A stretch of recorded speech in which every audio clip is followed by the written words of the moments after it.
Good afternoon. Today we're going to generally go over gear cutting on this particular part. This is what it looks like at the end. It's a cluster gear, diameter pitch of 20 and diameter pitch of 10. This is the blank that we're going to use to create this. And before we start, I just want to go over a few adjustments on the machine that need to be in place to do this gear.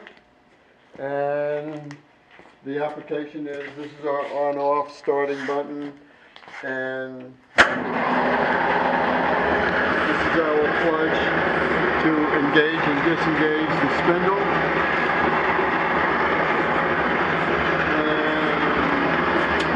And these are the feed. This is the feed. We're going to use 2 3/4 inches a minute.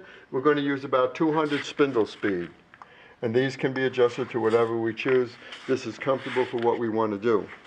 Over here, the main things that we're going to be playing with or using is the long feed handle to bring the cutter manually back out.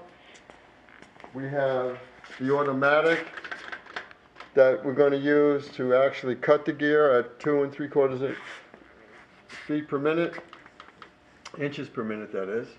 And the other adjustments get our saddle into position for center and our height into position to cut the right depth of, well, it'll be the depth of pitch, the depth for the gear tooth depth. Now, and I will go over that calculation for you. It's easy, they're all calculations. I'm going to have to erase this. Okay. The other adjustments that I want you to see is, this is the indexing head. This device will help us to get any interval that we need. In this particular case, we're going to end up using or cutting 27 teeth on this gear. Odd number of teeth, but this can do it, and I will show you how that's done.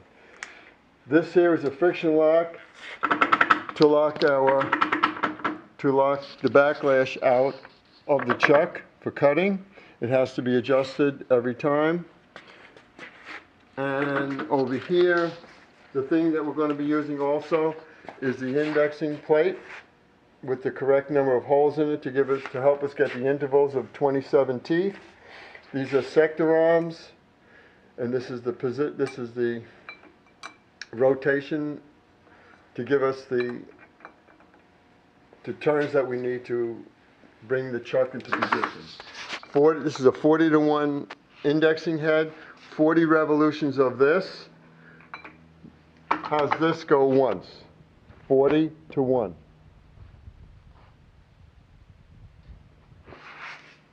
This here is the arbor that we're going to use to hold the gear.